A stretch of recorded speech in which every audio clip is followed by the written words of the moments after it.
ये राज राज राज आगे सतनामी राज पापी बैरी के रे करबो रे नाश। राज राज राज आगे सतनामी राज बैर दुश्मन के करबो रे नाश। पापी बैरी के करबो रे नाश पापी बैरी के करबो रे नाश।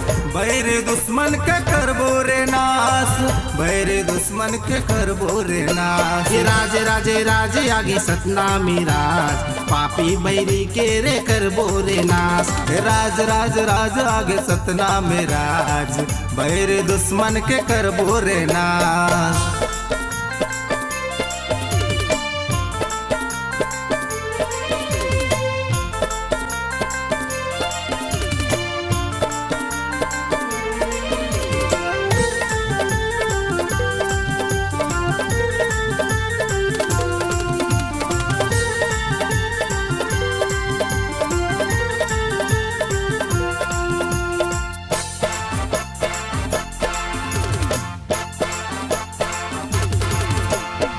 न्याय धर्म के लड़बो लड़ाई जैसे लड़ित जी सरहा जोधाई।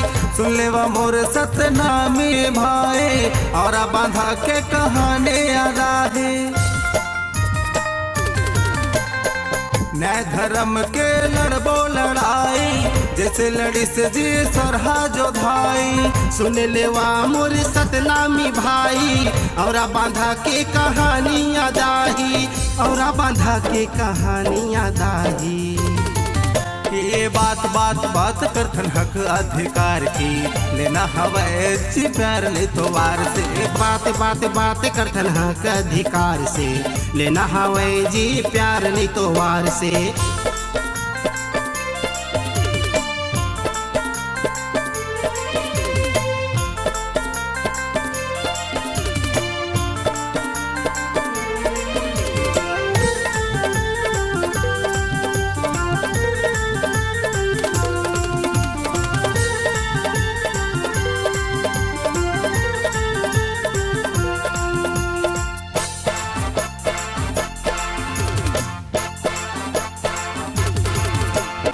सतनामी से रे हमन कहा थन बैर दुश्मन ला कहाँ डरा थन। एक बार पाला पड़ गए मोर भाई 100 बार बोला जी हम याद आथन। सतनामी शेर जी हमन कहा थन बैरी दुश्मन ला कहाँ डरा थन। एक बार पाला म पड़बे मोर भाई 100 बार ओला जो याद हमाथन। 100 बार ओला याद हमाथन।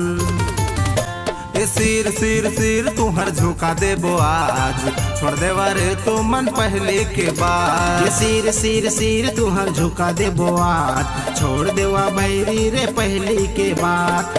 पापी बैरी के करबो रे नाश पापी बैरी के करबो रे नाश।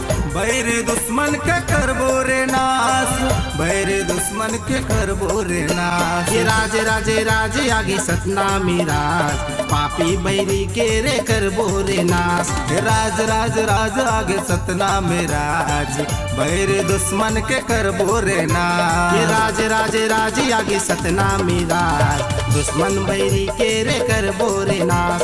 राज राज राज आगे सतनामी राज बैर दुश्मन के करबो रे नाश। बैरी दुश्मन के रे करबो रे नाश। दुश्मन बैरी के रे करबो रे नाश। बैरी दुश्मन के रे करबो रे नाश। दुश्मन बैरी के रे करबो रे नाश। बैरी दुश्मन के रे करबो रे नाश।